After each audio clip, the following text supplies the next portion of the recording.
আসসালামু আলাইকুম ওরহমতুল্লাহি ওবরাকাতু। প্রিয় দর্শক, আজকের ভিডিওটা অনেক অনেক গুরুত্বপূর্ণ, কারণ আজকের ভিডিও থেকে আমরা পবিত্র কোরআনুল কারীমের সুপরিচিত একটি সূরা এবং সবচেয়ে বড় সূরা কোরআনুল কারীমের ভিতরে সূরা বাকারা, এই বাকারার প্রথম 3 আয়াত শিখব। আমরা প্রথম 3 আয়াত শিখব ইনশাআল্লাহ। এটা আমরা অনেকেই পারি, যেহেতু প্রথম 3 আয়াত অনেকেই পারি, কিন্তু পারলে আমাদের থেকে অনেক সময় অশুদ্ধ হয়, ভুল হয়। ঠিক আছে, এটা আমরা এই ভিডিও থেকে ইনশাল্লাহ ঠিক করে নেব। তো কোরআন শরীফ পড়ার আগে সবসময় কিন্তু আমাদের থেকে আউযু বিল্লাহি মিনাশ শাইতানির রাজিম এবং বিসমিল্লাহির রহমানির রহিম এটা পড়ে নিতে হবে। শয়তান থেকে আল্লাহর কাছে পানা চেতে হবে এবং আল্লাহর প্রশংসা করতে হবে, তাহলে আমাদেরকে আল্লাহ পরবর্তীতে বরকত দিবেন। ঠিক আছে, তো চলুন, আমরা কিন্তু অনেক সময় এটাকে খামখেয়ালি করে শিখি না এবং পড়ি না। এই আউযু বিল্লাহি মিনাশ শাইতানির রাজিম এবং বিসমিল্লাহির রহমানির রহিম এটা আমাদের থেকে এটা কিন্তু শিখতে হবে এবং সুন্দর করে পড়তেও হবে। হ্যাঁ, তো আমরা আগে আউযু বিল্লাহি মিনাশ শাইতানির রাজিম এবং বিসমিল্লাহির রহমানির আউযু, জাল পেশ জু, জালটা কি নরম। হ্যাঁ, আউযু বিল্লাহি, লাম কাটা তো লা, এটা মধ্যে তবে এক আলিফ, বিল্লাহি মিনাশ শাইত, তো কাটা তো মধ্যে তবে এক আলিফ, তো নির, রটা মোটা হবে। হ্যাঁ, নির, জিম, জিমিয়াজের জি, এটা মধ্যে তবাই ছিল এবং মধ্যে হরফে বাম হরফে কি হয়েছে, ওয়াকফ হয়েছে, তাই এটা মধ্যে আরজি হবে। হ্যাঁ, আমি কিন্তু মধ্যে হরফ শিখেছি। আমাদের মধ্যে হরফ কয়টি? 3টি। কি কি? আলিফ, ওয়াও, ইয়া। হ্যাঁ, জবরের বাম পাশে খালি আলিফ মদের হরফ এবং পেশের বাম পাশে জজমওয়ালা ওয়াও মদের হরফ এবং জেরের বাম পাশে কি বলছিলাম, জেরের বাম পাশে জজমওয়ালা ইয়া মদের হরফ। হ্যাঁ, এখানে কিন্তু দেখেন জেরের বাম পাশে কি আসছে, জজমওয়ালা ইয়া আসছে এবং বামের হরফে অক্ষ হয়েছে, তাই এটা মধ্যে আরজি হবে। হ্যাঁ, তিনের প্রান্ত হবে। আমাদের এই টান মদ গুণা কিন্তু আমাদের এটা পড়া সৌন্দর্য। হ্যাঁ, আমাদের থেকে এইটা বেশি বেশি দিলে আমাদের পড়া সুন্দর হবে। ঠিক আছে, আমার পড়াবিদ্যা খেয়াল করবে, আমি যখন টানি আমার পড়া একটু সৌন্দর্য বাড়ে। ঠিক আছে, আউযু বিল্লাহি মিনাশ শাইতানির রাজিম। এরপরে বিসমিল্লাহ, লাম কাটা তো লা, মধ্যে তো ভাই একালিফ, লা বিসমিল্লাহির রহ, এইখানে রটা মোটা হবে। রর উপরে কি আছে? জবর আছে। রতে জবর অথবা পেশ থাকলে র মোটা হয় এবং জের থাকলে কি হবে? বারিক, পাতলা, চিকন হবে। হ্যাঁ, রজের রি, আর যদি পেশ থাকে ল জবর ল, ল পেশ রু। হ্যাঁ, কিছু নিয়ম আছে, এগুলো শিখতে হবে আমাদের থেকে। এটা শিখতে আমাদের, মানে এগুলো আমরা শিখছি, আমাদের থেকে শিখতে অনেক কষ্ট হয়েছে। এগুলা হরফ উচ্চারণ শিখতে আমরা যে কত মার খাইছি হুজুরের হাতে, হিসাব ছাড়া অনেক মার খাইছি আমরা। যখন নাকি আমরা এই হরফগুলো মস্ক করতাম, অনেক কষ্ট করে শিখছি। হ্যাঁ, এই কারণে আল্লাহ রহমত আমরা কিছুটা পড়তে পারি। ঠিক আছে, রটা মোটা হবে। র হা জবর র, হাটা চাপ দিয়ে পড়তে হবে। রহ, মিম কাটা জবর মা, কাটা জবরটা কি হয়? একের টান হয়। হ্যাঁ, মা। নির রহিম, এখানেও হায়াজের হি, জেরের বাম পাশে কি আসছে? জজমালা ইয়া, এটাও কি মধ্যে তবাই ছিল, কিন্তু যেহেতু জবর মদের হরফে বামে হরফে, ইয়াটা কি আমাদের মধ্যে হরফ না? আলিফ ওয়াও ইয়া, এটা ইয়াটা মধ্যে হরফ না বলছিলাম, কিন্তু এটা মনে রাখতে হবে। তো মদের হরফে বামে হরফে কি হয়েছে? ওয়াকফ হয়েছে, তাই এটা মধ্যে আর জি। হ্যাঁ, 3 লাইন টানতে হবে।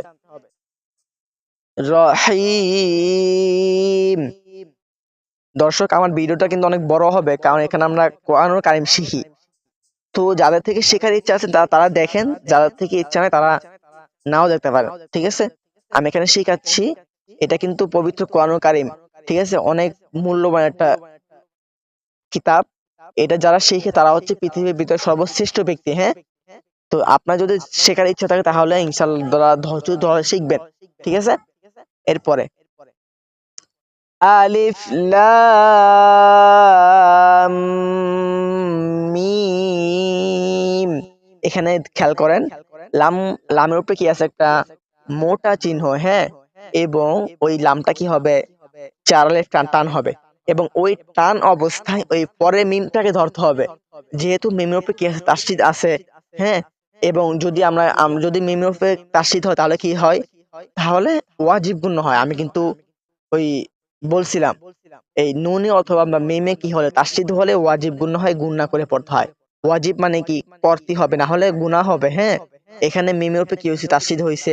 তো মিমটা দুইবার উচ্চারণ হয় এবং একবার হবে লামের সাথে, এরপর আবার হবে মিমের সাথে। মিম মানে নিজের সাথে একবার, ঠিক আছে, একবার হবে ডান দিকে হরফের সাথে, এরপর হবে নিজের সাথে। হ্যাঁ, আলিফ লাম মিম। এরপরে জালটা নরম নরম হরফ, জাল কাটা যাবে জা, লাম জেলি জালি, কাফ লাম জবর কাল, জালিকাল, কাবজের কি, তা কাটা যাবে তা, মধ্যে তবে এক আলিফ, তাটা একের টান হবে। জালিকাল কিতাব, আফিসবু জালিকাল কিতাবু, লাম আলিফ জবর লাম, মধ্যে তবে এক আলিফ। আমি কি বলছিলাম, আলিফ ওয়াও ইয়া মধ্যে হরফ। তো এখানে আলিফ আসছে জবরের বাম পাশে, আমি বলছিলাম না জবরের বাম পাশে খালি আলিফ মধ্যে হরফ, পেশের বাম পাশে যতমালা ওয়াও মধ্যে হরফ, জেরের বাম পাশে যতমালা ইয়া মধ্যে হরফ। তো লাম আলিফ জবর লাম, মধ্যে তবে এক আলিফ। হ্যাঁ, রয়া জবর রই, শক্ত হবে, ইয়া শক্ত হরফ।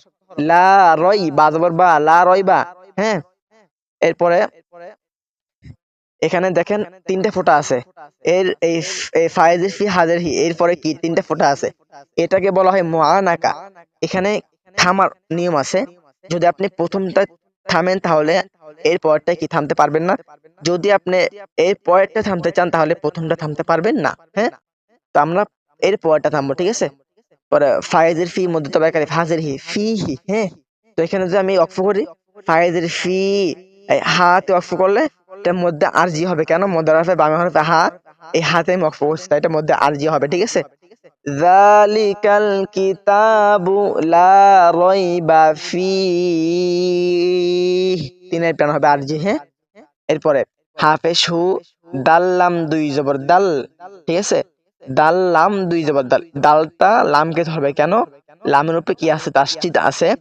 তো একবার লামটা দুইবার উচ্চারণ হবে, একবার হবে ডান দিকে যে আসে তার সাথে, এরপর এবার হবে নিজের সাথে। হ্যাঁ, দাল্লাম দুই জবর দাল, লাম লাম জের লিল, এর ওই লামটা আবার এই পরের লামকে ধরবে। কেন ধরবে, ওর উপর একটা সাকিন আছে অথবা জজম, এটাকে আমরা যাই বলি, ওই এই লামটা এর পরের লামটাকে আবারও ধরবে। হ্যাঁ, হাফেশ হুদাল লাম জবর দাল, হুদাল লাম লাম লিল, হুদাল লিল। হ্যাঁ, মিম তা ফেশ মুত্তা জবর তা, এই তাটাও কি দুইবার উচ্চারণ হবে। হ্যাঁ, তাসদীদ ওয়ালা হরফ মোট দুইবার পড়তে হয়। হ্যাঁ, প্রথমবার ডান দিকে হরকতের সঙ্গে, দ্বিতীয়বার নিজ হরকতের সঙ্গে। হ্যাঁ, হরকত কি, এক জবর এক জের এক পেশ হরকত।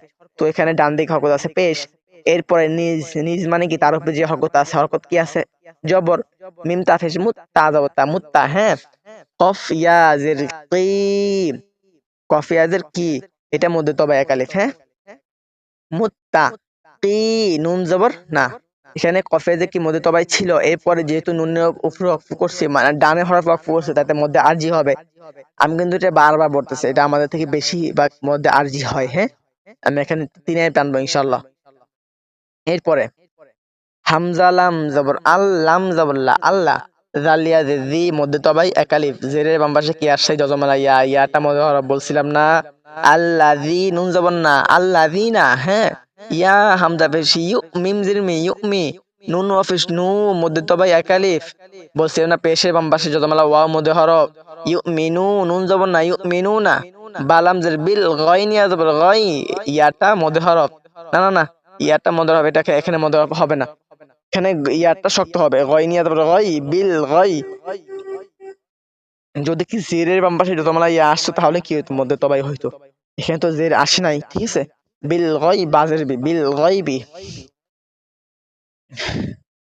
পরে ওয়াও জবর ওয়া, ইয়া ফিশ ইউ, ওয়াইউ, কফ ইয়াজের কি, মধ্যে তবাই কালিফ, ওয়াইউ কি, মিম অফিস মু, মধ্যে তবাই কালিফ, ওয়াইউ কি মু। এখানে দেখেন জেরের বাম পাশে যতমালা ইয়া আসছে এবং পেশের বাম পাশে কি আসছে, যতমালা ওয়াও আসছে। ওয়াইউ কি মু, নুন সজ্জব নাস, সজ্জব নাস, লাম কাটা দেবো লা, মধ্যে তো এক আলিফ, সলাতা দেবো তা, সলাতা। এরপরে ওয়াও জবর ওয়া, মিম মিম মিম, এখানে এটা গুণ্য হবে, নুন অথবা মিমে তাসদীদ হলে গুণ্য হয়। ওয়া মিম, মিম আইজর মা, মধ্যে তো এক আলিফ, জবরের বাম পাশে কি আসছে, খালি আলিফ। ওয়া মিম মা, র জবর র, যা ক জবর যা ক, কলকলা, কলকা হরফ কয়টি, পাঁচটি, কি কি, কফ ত বা জিম দাল, এই পাঁচ হরফে কি হলে, জজম হলে কলকলা করে পড়তে হয়। হ্যাঁ, রাজাক, এখানে কফে কি হয়েছে, কলকলা হয়েছে, রাজাক। নুন কাটা দেবো না, মধ্যে তবে এক আলিফ। হ্যাঁ, রাজাক না, হামিম পেশ হুম, রাজাক না হুম। ও ইয়া নুন পেশ ইউন, ফাজের ফি, ইউন ফি, কফ পেশ কু, মধ্যে তবে এক আলিফ, ইউন ফি কু, নুন জবর না, ইউনফিকুনা। তো চলুন এটা আমরা আবারও পড়ি। আলিফ লাম মিম যালিকাল কিতাবু লা রাইবা ফীহি হুদাল লিল মুত্তাকিন আল্লাযীনা ইউমিনুনা বিল গায়বি ওয়া ইউকিমুনাস সালাতা ওয়া মিম্মা রাযাকনাহুম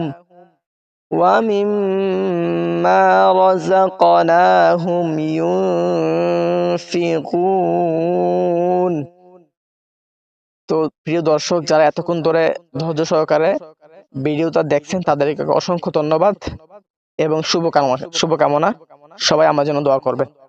তো আমি চাচ্ছি যে যারা নাকি কোরআন শরীফ পড়তে পারেন না তাদেরকে শেখানোর জন্য, একবার শুরু থেকে শেখানোর জন্য।